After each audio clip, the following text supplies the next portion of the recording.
नमस्कार, पहली खबर न्यूज में आप सभी का स्वागत है। कृपया पहली खबर न्यूज देखने के लिए चैनल को लाइक और सब्सक्राइब अवश्य करें।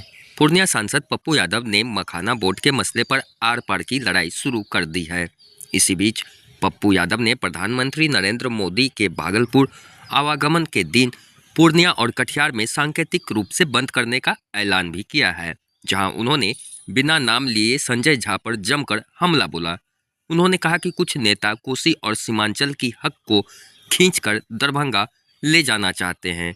कोसी और सीमांचल के लोगों को अब जागने का वक्त आ गया है।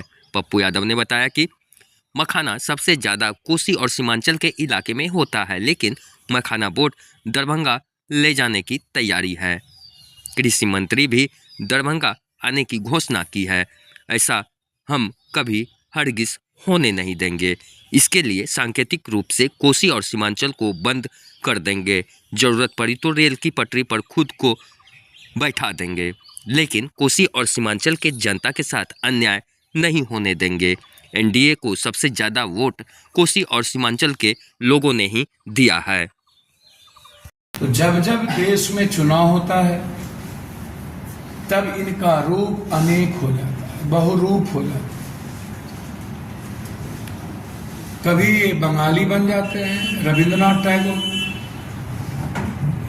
दिल्ली में कहते हैं कि जमुना का पानी मैंने पिया है, मैं आप ही के मोहल्ले में रहता था। बिहार पहली बार आए तो उन्होंने कहा कि मैं द्वारिकाधीश हूं,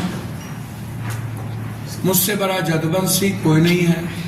गांधी मैदान में वो लाइन मुझे याद है, मैं बिहार का बेटा हूं, आपको कोई देगा तो सिर्फ नरेंद्र मोदी देगा। इनके इतने रूप हैं, जब ये पंजाब जाते हैं तो सिख को गाली देते हैं, सिख वर्सेस करवाते हैं।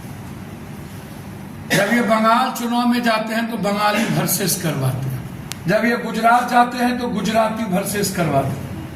ये जहां जाते हैं बहुसंख्यक जमात के खिलाफ अपना भाषण देते हैं, अन्य लोगों को मोटिवेशनल करने।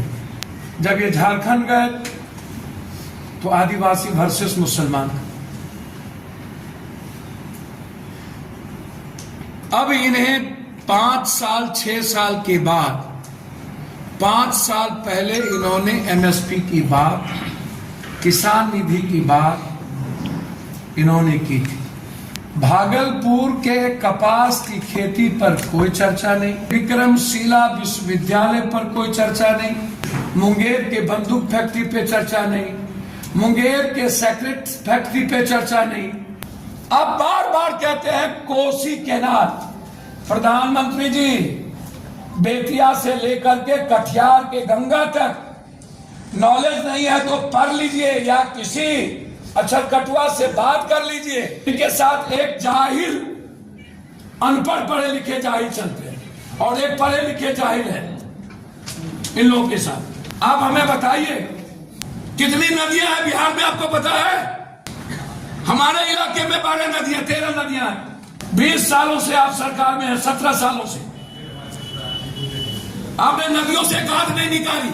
सबसे ज्यादा बात अभी साफ बन गया है मेरे लिए नदी। आप चारागाह बना दिए हैं कोसी सीमांचल के नदियों को। दुधारू गाय जो मन में अबे लूट के ले जाए। प्रधानमंत्री जी, मैं आपसे जानना चाहता हूं, आपने एम्स दरभंगा को दे दिया, मुझे बधाई। मेरा बिहार है, पटना और गया एयरपोर्ट कांग्रेस के रीजन में।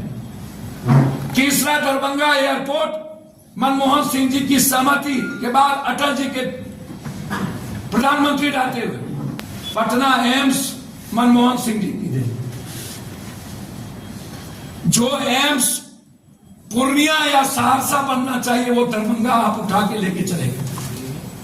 आप दरभंगा देते, कोई दिक्कत नहीं थी, लेकिन आपने मेरे सीने पर लात मारा और पूर्णिया और सहरसा के एम्स को दरभंगा लेके चले गए। मेरे चुनाव के पहले स्टेट बैंक का कार्यालय यहां से भागलपुर लेके चले गए। LIC का बड़ा दफ्तर यहां से लेके चले गए। सबसे बड़ा यदि बिहार में कोई जिला है वो पूर्णिया है, जो बांग्लादेश, नेपाल और बंगाल के व्यापार को केंद्रित कर। मंगल जी, आप कहते हैं चाय बगान, चाय बोर्ड दार्जिलिंग में बने, आसाम को क्या फर्क पड़ता है?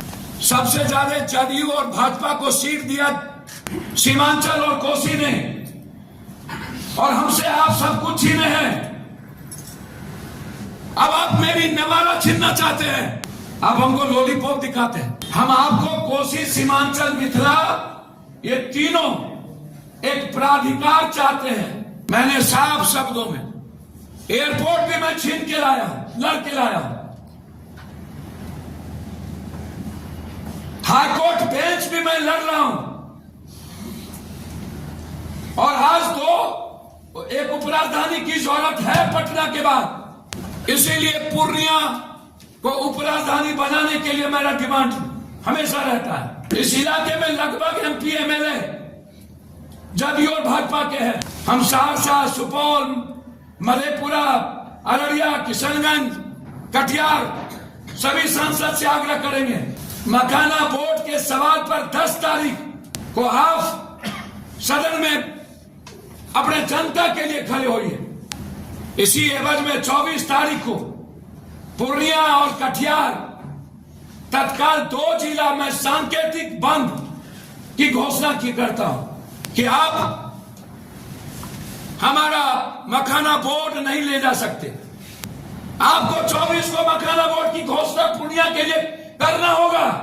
इस 24 के बाद, परसों के बाद जरूरत होगी तो कोसी, सीमांचल पूरा बंद करेंगे, और उसके बाद भी सरकार का जू नहीं देगा। तो अंतर जितना भयावह हो, मैं खुद अनिश्चित काल रेलवे के पट्टी पर बैठूंगा। भारत सरकार की एक गाड़ी में सीमांचल से कोसी से नहीं चलने दूंगा। हमें लड़ना पड़ेगा अपने बच्चों के भविष्य के लिए। इनकी गंदी राजनीति, जिन्होंने बिहार को सर्वनाश कर दिया, फिर से ये बिहार के गद्दार लोग जुट रहे हैं। इन्होंने गद्दारी किया बिहार के साथ। बहुत हो गया, अब कोई सौदा नहीं, समझौता नहीं, अब लड़ाई आर पार। राय अच्छा है। धन्यवाद।